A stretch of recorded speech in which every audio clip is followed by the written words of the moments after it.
السلام علیکم ورحمۃ اللہ وبرکاتہ۔ عزیز طلبہ، امید ہے خیریت سے ہوں گے آپ سب۔ جس طرح کہ ہم پہلے کلاس میں پڑھ چکے ہیں، خلافت عباسیہ کا ابتدائیہ یا خلافت عباسیہ کا وہ خلاصہ، وہ نچوڑ جو سٹارٹ سے لے کر اینڈ تک، جس میں ابوالعباس صفاح سے لے کر آخر مستحسن باللہ تک جتنے خلیفہ گزر چکے ہیں، ان کا دورانی حکومت، ان کی حکومتوں کی طرز زندگی یا ان کی حکومتوں کی کچھ نئے اسلوب، نئے اقتدار، نئے طریقے یا نئے ایجادات جو ہم پڑھ چکے ہیں۔ اب آتے ہیں ان میں سے ایک نیا جو ان کا انتظام تھا، تو انتظام سلطنت۔ اس کے بارے میں پہلے کلاس میں ہم تھوڑے سے پڑھ چکے ہیں، لیکن باقاعدہ طور پر انتظام سلطنت ان لوگوں کی مطلب الگ سی ایک وہ تھی ترتیب اور طریقہ کار تھا۔ تو یہ الگ سا طریقہ اور ترتیب جو ان لوگوں نے بنائی تھی، وہ کس انداز سے تھی؟ انتظام سلطنت میں انہوں نے کس کس چیز کو فروغ دیا تھا؟ کون کون ایسی چیز تھے، کون کون سے ایسے اشیاء ہیں جن کو انتظام سلطنت میں خلافت عباسیہ کے دور میں یہ امپروو ہو گئے ہیں، یا خلافت عباسیہ کے دور میں وہ چیز ایجاد ہو گئے ہیں؟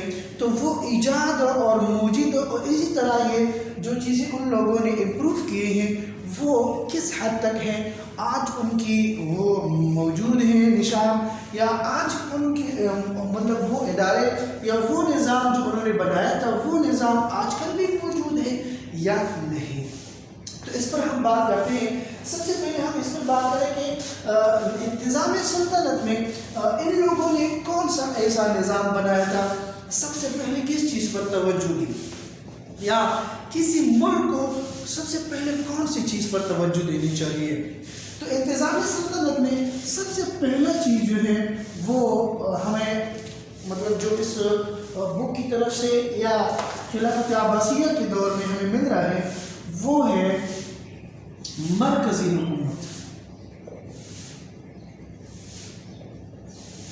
مرکزی حکومت، تو مرکزی حکومت کا مطلب یہ ہے کہ جو بادشاہ ہوگا، جو خلیفہ ہوگا، سارے ادارے اس کے انڈر ہوں گے، سارے ادارے ان کے نیچے کام کریں گے۔ تو مرکزی حکومت پر سب سے پہلے توجہ ان لوگوں نے دی۔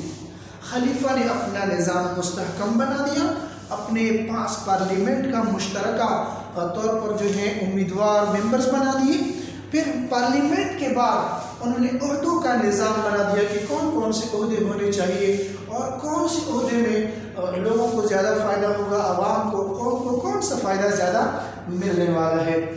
تو سب سے پہلے ان لوگوں نے جو زیادہ زیادہ محنت کی ہے یا زیادہ توجہ دی ہے، تو سب سے پہلے توجہ مرکزی حکومت پر ان لوگوں نے دی ہے۔ سب سے پہلے توجہ مرکزی حکومت پر۔ اس کے بعد پھر خلیفہ کی حیثیت جو ہے مرکزی حکومت میں خلیفہ کی حیثیت کو بھی برقرار رکھا۔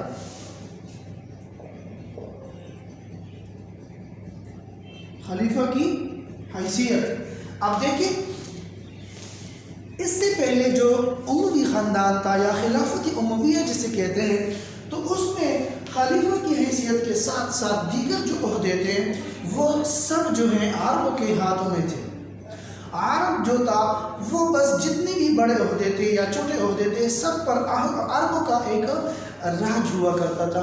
تو خلافت عباسیہ میں خلیفہ کو ایک الگ سا الگ سا مقام حیثیت حاصل ہوا، اور وہ سب سے بڑا عہدہ جو ہے برقرار رکھا، اور نیچے جو عہدے تھے وہ دیگر وزراء کو دے دی گئے۔ تو خلافت عباسیہ کی سب سے پہلی حیثیت وہ مرکزی حکومت۔ پھر مرکزی حکومت میں خلیفہ کی حیثیت کو مستحکم بنا دیا، خلیفہ کی حیثیت کو برقرار رکھا۔ اس کے بعد دوسری جو ان لوگوں نے توجہ دی ہے، تو وہ توجہ دی ہے وزارت پر۔ دیکھیے، وزارت ایک ایسا عہدہ ہے جس میں جو بندہ ہوتا ہے اس کے نیچے بڑے بڑے ادارے ہوتے ہیں۔ اب دیکھیں، فار ایگزامپل تعلیم کا ادارہ ہے، ایجوکیشن کا ادارہ ہے، تو جتنا بھی ایجوکیشن ہے وہ ایک بندے کی نگرانی میں ہوگا، اس کی نگرانی میں کام کرنے والا ہوگا. جس طرح کہ آج کل شفقت محمود جو ہے وہ وزیر تعلیم ہے اور اس ادارے کو ہینڈل کر رہے ہیں، تو یہ ادارہ جو ہے اس کے نیچے کام کر رہے ہیں. تو یہ جس بندے کے نیچے وہ کام کر رہے ہیں تو یہ عہدہ ہے. اب وزارت کا عہدہ اس سے پہلے نہیں تھا، وزارت کا عہدہ پہلے نہیں تھا، پہلے بس خلیفہ کی حیثیت تھی، خلیفہ کے ساتھ پارلیمنٹ میں ممبرز تھے، بس وہ ممبرز سب اداروں میں جو ہے وہ سب اداروں میں جایا کرتے تھے، سب اداروں کی جانچ پڑتال سب کرتے تھے، اور کوئی بندے کی ذمہ داری نہیں تھی. اب وزارت کا عہدہ یہ ہے کہ اس کو الگ سے ذمہ داری سونپی گئی اور اسی کے بارے میں، اس ڈپارٹمنٹ کے بارے میں پوچھ گچھ کی جاتی تھی. تو یہ خلافت عباسیہ کا دوسرا بڑا کام جو ہے سلطنت، انتظام سلطنت میں وزارت کا عہدہ قائم کرنا ہے. تو یہ وزارت کا عہدہ ہے. تیسرا چیز جو ہے، اسی طرح پھر وزارت میں ان لوگوں نے الگ سے عہدے قائم کر دیے. مدار المہمہ، وزارت کی پھر ان لوگوں نے الگ الگ سے ادارے قائم کر دیے.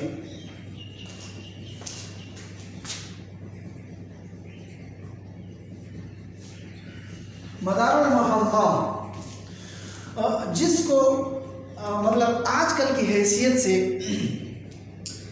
سینئر وزیر کہا جاتا ہے. سینئر وزیر یعنی سارے وزیروں کا سربراہ، سارے وزیروں کا سربراہ. ایک ہوتا ہے وزیر اعظم خلیفہ، وہ الگ ہے، اس کے نیچے دوسرا بندہ ہوتا ہے اور وہ وزیر جو ہوتا ہے وہ سارے وزیروں کی نگرانی کرتا ہے. پھر یہ وفاقی حکومت میں، فیڈرل حکومت میں جو وزیر ہوتے ہیں، جو منسٹر ہوتے ہیں، تو اس منسٹر کو مطلب سارے منسٹر کو ہینڈل کرنے کے لیے، سارے منسٹر کو بات پہنچانے کے لیے ایک سینئر وزیر ہوتا ہے جس کو عربی میں مدار المہام کہتے ہیں. تو یہ مدار المہام کا کام یہ ہوتا ہے کہ دیگر نیچے جو وزیر ہوتے ہیں تو ان کو کیا کر لیں، ان کو ایک عہدہ دیا جاتا ہے، تو اس کی حیثیت سے پھر وہ کام کرتا ہے. سارے منسٹروں کی پوچھ گچھ خلیفہ جو ہے وہ مدار المہام سے کرتے ہیں. اسی طرح ایک عہدہ ان لوگوں نے وزیر کا اور قائم کر دیا جو آج کل بمشکل ہے، وزیر تنقید. وزیر تنقید کریٹیکل وزیر جسے کہتے ہیں، ناقدانہ سوچ والا، جو ہر بات میں نقص اٹھائے، حکومت کے خلاف ایک نقص اٹھانے والا منسٹر جو ہوگا وہ وزیر تنقید یا وزیر ناقد اسے کہتے ہیں.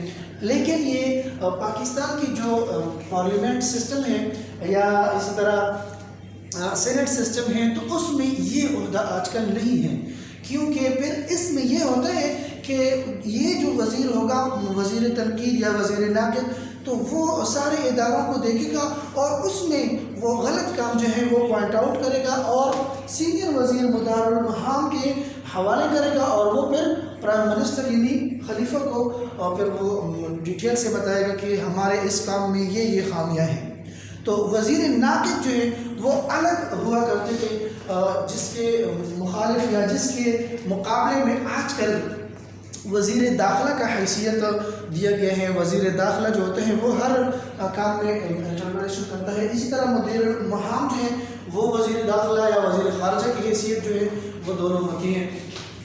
اس کے بعد پھر ایک ادارہ قائم ہوا یا پھر ایک عہدہ قائم ہوا جس کا نام ہے حاجب.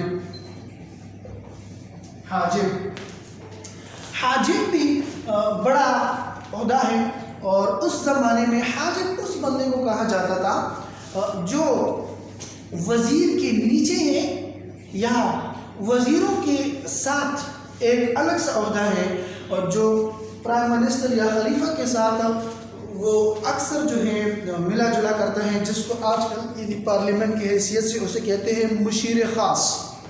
مشیر خاص یا حاجب کا کام یہ ہوتا تھا کہ اس کے بغیر کوئی بندہ خلیفہ کے ساتھ ملاقات نہیں کر سکتا، اس کے ساتھ اپنے پرابلم نہیں ڈسکس کر سکتا، اس کے ساتھ کوئی کام نہیں کر سکتا، یہ حاجب کا عہدہ تھا۔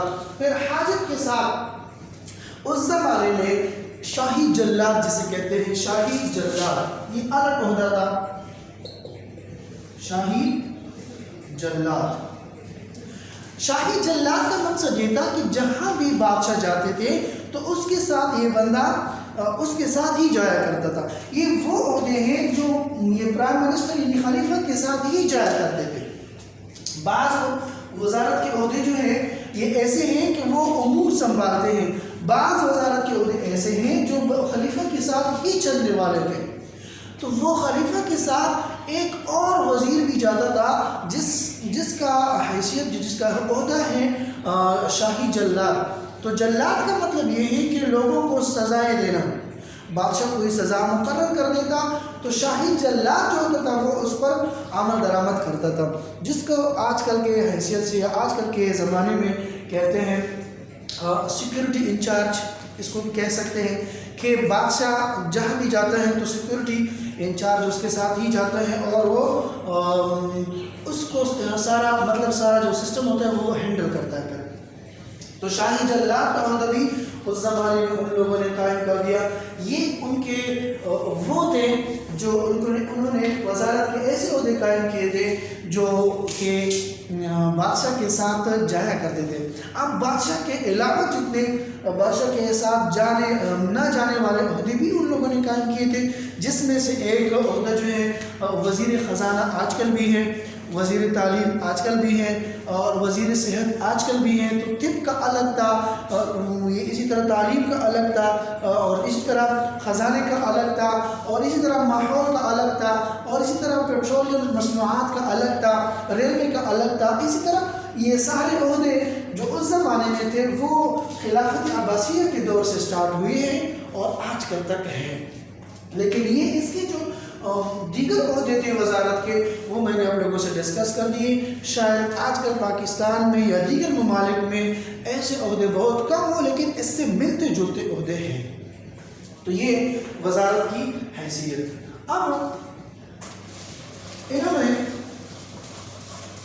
سب سے دوسری بات جو انہوں نے قائم کی تھی وہ یہ کہ خلیفہ کی حیثیت ان لوگوں نے تو قائم کر دی، اب مرکزی حکومت میں ان لوگوں نے شعبہ جات قائم کیے،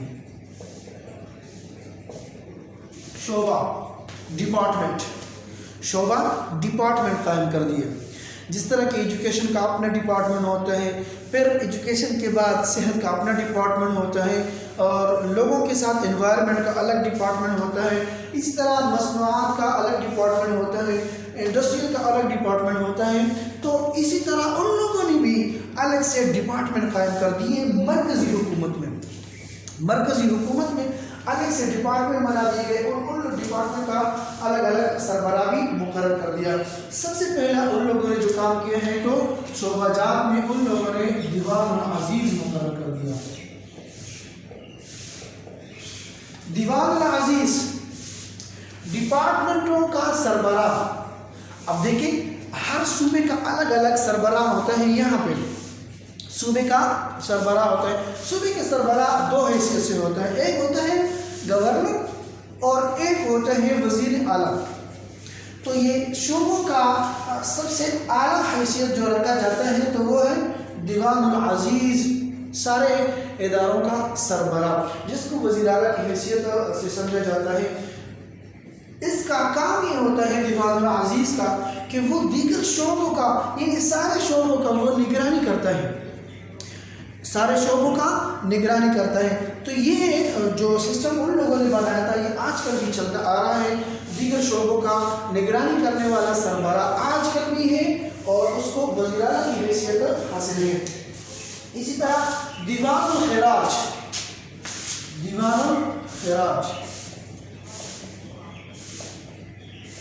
دیوان الخراج کا مقصد یہ ہے کہ کس طرح یہ ہمارے کنٹری کا ہمارے ملک کا درآمدات کہاں پہ ہے، کس طرح ہے، اور اس کے کیا کیا فوائد ہیں اور کہاں کہاں سے ہم نے اکٹھے کرنے ہیں. اس کو ہمارے اصطلاحات میں کہتے ہیں خزانہ یا اسی طرح فائنانس اکاؤنٹ سیکشن یا فائنانس سیکشن، فائنانس ڈپارٹمنٹ. تو یہ دیوان الخراج ان لوگوں کی بنائی گئی جو ادارہ ہے یا شعبہ ہے جو آج کل بھی ہمارے پاس ہے. تو اس کا نام آج کل کیا ہے؟ فائنانس یا خزانہ. اسی طرح ان لوگوں نے دیوان رسائل، دیوان رسائل، اخبارات جس کو آج کل کے پیمرا کے نام سے جانا جاتا ہے. یہ پاکستان کی جتنی بھی نیوز وہ ہیں تو نیوز کا ادارہ دراصل اس زمانے سے بنا ہوا ہے. کس طرح اخبارات جو ہوتے ہیں، کس طرح خبریں جو ہوتی ہیں وہ جگہ جگہ سے اکٹھا کر کے پھر اکٹھے شائع کرنا، جس کو کہتے ہیں دیوان رسائل. تو یہ خلافت عباسیہ کے دور سے یہ سٹارٹ ہوا ہے کہ ان لوگوں نے کس طرح یہ شعبہ قائم کیا ہے. اس کے بعد پھر ہوتے ہیں دیوان البرید. دیوان البرید، دیوان البرید، برید کہتے ہیں عربی میں ڈاک سسٹم کو. ڈاک سسٹم جس میں ہمارے وہ ادارے جاتے ہیں یا جس میں ہمارے وہ چیزیں جاتی ہیں کہ ایک جگہ سے ہم اپنے خطوط دوسری جگہ پہ بھجوایا کرتے ہیں یا پیغامات اپنی دوسری جگہ پہ بھجواتے ہیں، تو اس کو کہتے ہیں دیوان البرید. تو برید کہتے ہیں ڈاک سسٹم کو، پوسٹ سسٹم کو. تو یہ پوسٹ کا سسٹم، ڈاک کا سسٹم، یہ ان لوگوں نے اس زمانے میں قائم کیا تھا جو آج کل بھی یہ سسٹم چلتا آ رہا ہے. پھر اس کے بعد ہے دیوان احداث. دیوان الاحداث، احداث، دیوان احداث جو ہے یہ محکمہ پولیس جسے کہتے ہیں. اس کے نیچے پھر مطلب شرطی وغیرہ ہوتے ہیں اور اس کے پھر وہ مطلب نگرانی وغیرہ جو ہے یہ پھر رکس کے مطابق جو ہے کرتے جا رہے ہیں. جس طرح کہ پہلے سپاہی، پھر لسنائک، پھر نائک، پھر اس کے بعد حوالدار ہوتا ہے، پھر تانے دار، پھر اس طرح ایس پی ڈی آئی جی، اس طرح آئی جی وغیرہ، یہ عہدے کی حیثیت سے پھر جاتا ہے. پھر اس کے اوپر جو ہے پھر الگ سا نگران قائم کیا جاتا ہے جس کو ہماری اصطلاح میں وزیر دفاع کہتے ہیں، ڈیفنس منسٹر. تو اس جو دیوان احداث ہے یہ الگ سا ڈپارٹمنٹ ان لوگوں نے قائم کیا تھا. حضرت عمر رضی اللہ عنہ کے زمانے سے ایک ہی محکمہ قائم کیا گیا تھا جس کا نام تھا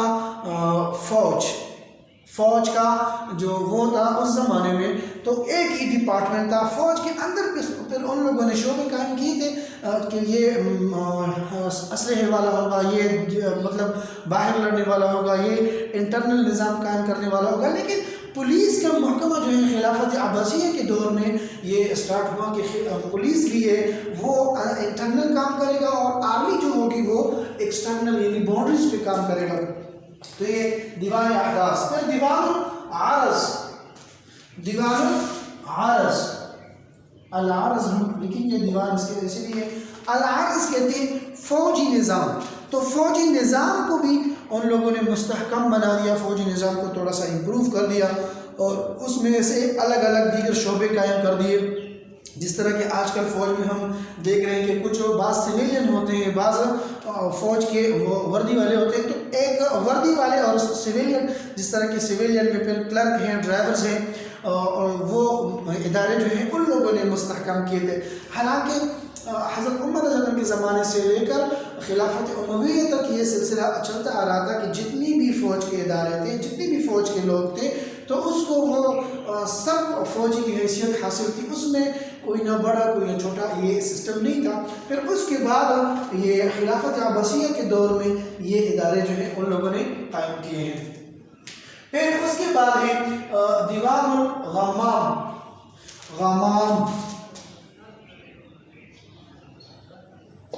دیوان الغمام کا مقصد یہ ہے کہ غیر مسلموں کے ساتھ ہمارا ادارہ کس طرح ہوگا. اقلیتوں کے بارے میں، اقلیت کے بارے میں یہ ایک الگ سا ادارہ قائم کیا گیا کہ اس میں کس طرح اقلیتوں کے ساتھ، غیر مسلموں کے ساتھ ہم کس طرح سلوک کریں گے، ان پہ کس طرح خرچ کریں گے یا ان سے کس طرح نظام لیں گے. پھر اس کے بعد دیوان التوقیع ہے.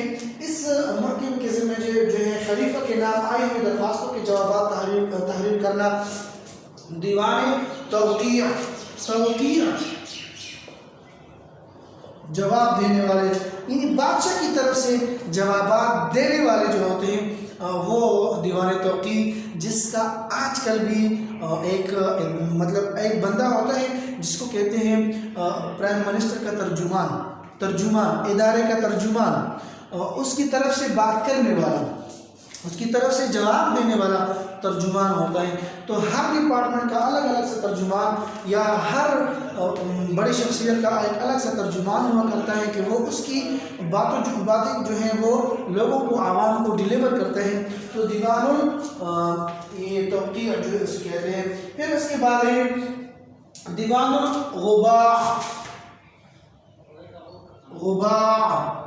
غباء کا مقصد یہ ہے کہ جو شاہی محلات ہوتے ہیں، جو شاہی زمینیں ہوتی ہیں، شاہی جائیداد ہوتے ہیں، ان کی دیکھ بھال، ان کی نگرانی کرنا، یا جس طرح کہ آج کل کے جو ادارے ہیں، مطلب بڑے بڑے ادارے ہیں یا بڑے بڑے اداروں کا سربراہ جو ہوتے ہیں یا بڑے بڑے محلات جو ہوتے ہیں یا بڑے بڑے لوگوں کی جو زمینیں ہوتی ہیں ان کی نگرانی کرنے والے آج کل بھی اسی طرح اس کے وہ ہیں. تو وہ سب اس کو صحیح انداز سے دیکھتے ہیں. اور غباء کا کام یہ ہوتا تھا کہ وہ کس طرح بادشاہ کی طرف کوئی کھانا آتا ہے، کوئی اور چیز آتی ہے تو سب سے پہلے وہ چکھ لیتے ہیں. ایسا نہ ہو کہ اس میں زہر کسی نے ملایا ہو، یا بادشاہ کو کوئی تحفہ مل رہا ہے تو وہ سب سے پہلے وہ دیکھتے ہیں کہ ایسا نہ ہو کہ اس میں کوئی بم وغیرہ رکھا گیا ہو. تو یہ دیوان غباء کا کام تھا. اسی طرح زمینوں پر ٹائم ٹو ٹائم چکر لگانا کہ ایسا نہ ہو کہ کسی نے شاہی محلات، شاہی ایسے زمینیں ہیں وہ قبض کر چکے ہو. تو پہلے زمانے میں چونکہ ٹیکنالوجی کا سسٹم نہیں تھا، کیمرے کا سسٹم نہیں تھا، اسی لیے جو ہے یہ خزانے وغیرہ اسی طرح یہ شعبے قائم کیے گئے تھے. لیکن پھر بعد میں تو یہ سسٹم آیا، ٹیکنالوجی آئی، اسی وجہ سے یہ شعبے جو ہے پھر ختم کرائے گئے. پھر اس کے بعد ہے دیوان العطاء. دیوان العطاء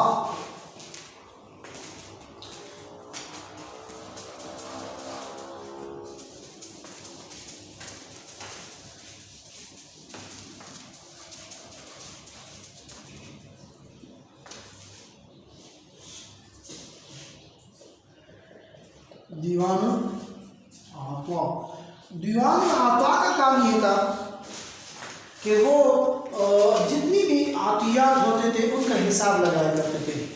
لوگوں کو کچھ دینا، بادشاہ کی طرف سے اگر کوئی چیز دی گئی ہے تو وہ کتنے ہے اور کہاں پہ دینا ہے.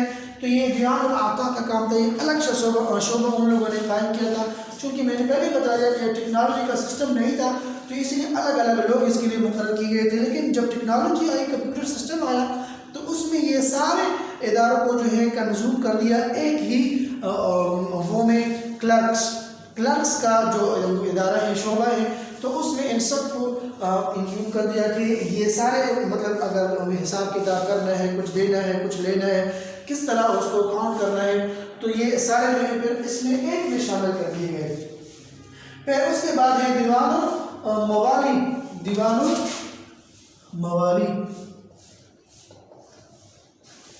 دیوان الموالی کا کام یہ تھا کہ غلاموں کی نگرانی، غلاموں کا دیکھ بھال، غلاموں کے بارے میں وہ جانچ پڑتال کرنا کہ یہ ٹھیک ہے، بیمار ہے، اس کو کیا ضرورت ہے، کیا نہیں ہے.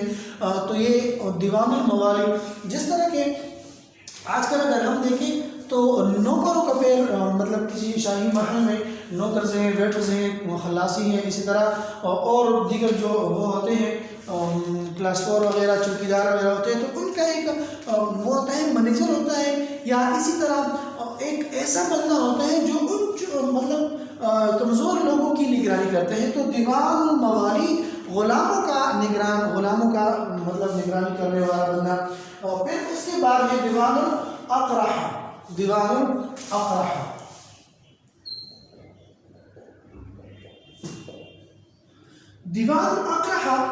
یہ اس زمانے میں نہر، سمندر، ان چیزوں کی نگرانی کرنے والا کہ یہ نہر کمزور ہے یا یہ نہر جو ہے اس میں پانی کم آ رہا ہے یا اس نہر میں گندگی زیادہ ہے، تو ان کی نگرانی کرنے والا جو ہے دیوان الاقرہ، یہ مرکزی شعبہ جات ان لوگوں نے جو قائم کیے تھے یہ وہ تھے۔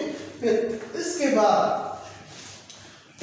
بعد جو ہے انتظام سلطنت میں ان لوگوں نے صوبائی نظام بھی قائم کیا ہے۔ صوبائی نظام،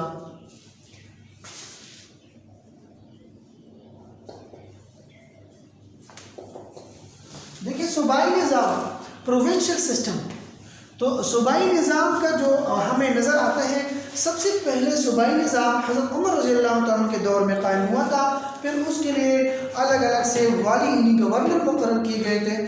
سب سے پہلے اس زمانے میں صوبے کا والی جو تھا، گورنر جو تھا، وہ آل ان آل تھا۔ پھر اس کے بعد خلافت عباسیہ میں والی بھی ہوا کرتا تھا، پھر والی کے ساتھ ساتھ ہی جو ہے جس طرح کہ میں نے بتا دیا وزیر اعلیٰ، دیوان المحام جسے کہتے ہیں، تو وزیر اعلیٰ کی حیثیت بھی ان لوگوں نے دی ہے۔ تو اب صوبے میں دو بڑے عہدے ہوتے ہیں، صوبے میں پھر دو بڑے عہدے ہوتے ہیں، ایک وزیر اعلیٰ کا ہوتا ہے، ایک گورنر کا ہوتا ہے۔ اب پاکستان کے سسٹم میں اگر ہم دیکھیں تو اس نے ایک عہدہ جو ہے وہ پارلیمنٹ کو دیا ہے اور دوسرا عہدہ جو ہے وہ سینٹ کو دیا ہوا ہے۔ اب سینٹ کی حیثیت سے گورنر مقرر ہوتا ہے اور اسی طرح پارلیمنٹ کی حیثیت سے جو ہے وہ وزیر اعلیٰ مقرر ہوتا ہے۔ تو یہ صوبائی نظام کا جو اثر نو پھر انہوں نے وہ کر دیا، تو بنو عباس کے دور میں اس کی اثر نو پھر جائزہ لیا گیا، پھر اس کو دوبارہ سے امپروو کرتا گیا۔ تو یہ صوبائی نظام ان لوگوں نے بھی قائم کی تھی۔ پھر صوبائی نظام میں ان لوگوں نے سب سے پہلے جو کام کیا ہے وہ دو محکموں پر کام کیا ہے، محکمہ انصاف ایک اور دوسرا محکمہ جاسوس۔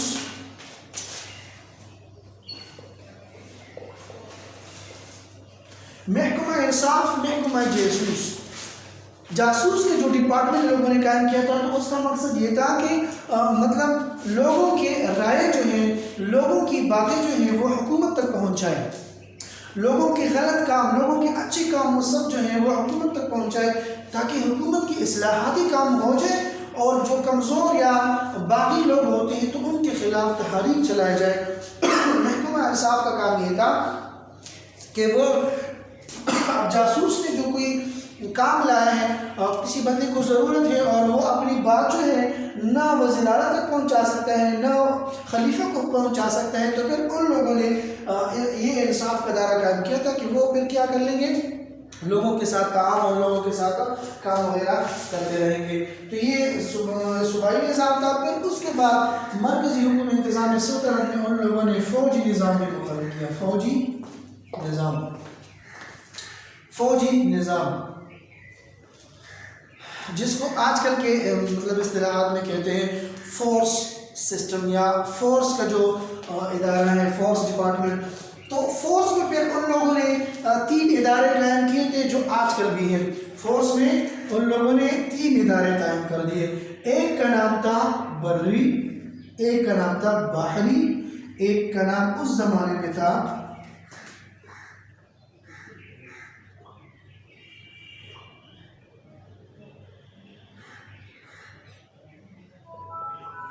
سواری۔ اچھا، بری، بحری، سواری۔ وہ بری جو ہے وہ فوج جو زمین پر جو ہے لوگوں کے ساتھ تلوار پہ لڑنا یا اسی طرح لوگوں کے ساتھ جو ہے ہتھیار کے ذریعے لڑنا، تو یہ بری کا فوج تھا، بری فوج، زمینی فوج جسے کہتے ہیں، زمینی فوج جس طرح کہ ہماری آرمی ہے آج کل۔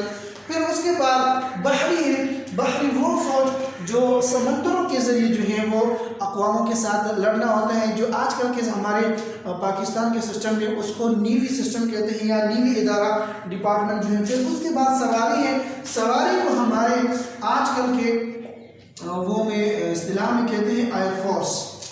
تو سواری اس زمانے میں چونکہ ہوائی سسٹم ٹیکنالوجی کا سسٹم تھا ہی نہیں، تو اس کے لیے الگ سے وہ قائم کیے تھے کہ تیز رفتار گھوڑ جو ہے گھوڑے وہ قائم کر رکھے تھے، تو اس کے ذریعے جو ہے پھر لوگ جو ہے جایا کرتے تھے اور اس پہ دوبارہ وغیرہ حملہ وغیرہ کرنا ہوتا تھا۔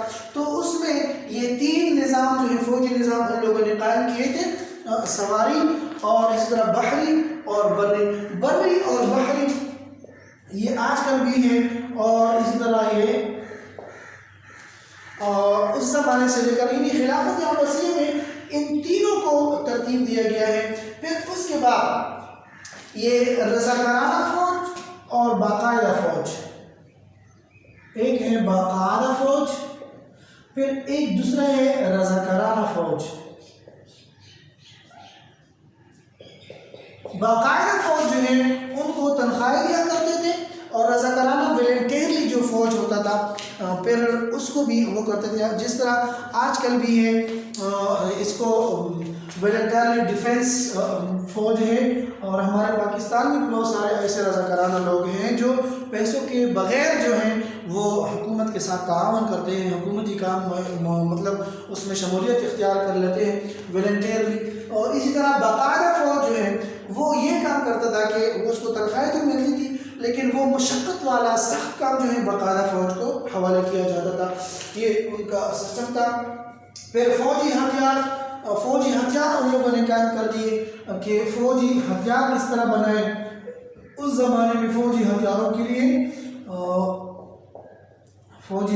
کے لیے الگ سے انڈسٹریز بنا دی گئے اس زمانے میں۔ تو یہ آج کل بھی ہے، یہ ہر مملکت کا ہر ملک کا ایک وہ ہوتا ہے اپنا سسٹم ہوتا ہے کہ اس سسٹم کے تحت وہ سارے کام کرتے ہیں، جس طرح کہ ہم پہلے بھی اس میں پڑھ چکے ہیں کہ کس طرح خلافت عباسیہ نے جو ہے پوری دنیا پر یا پورے انسانی مطلب پورے علاقوں پر قبضے کر رکھے تھے۔ تو اصل میں ان لوگوں نے سب سے پہلے اپنے نظام کو مستحکم بنا دیا تھا، اسی لیے وہ دیگر اقوام پر جو ہے وہ بادشاہت چاہتے تھے یا کرتے تھے۔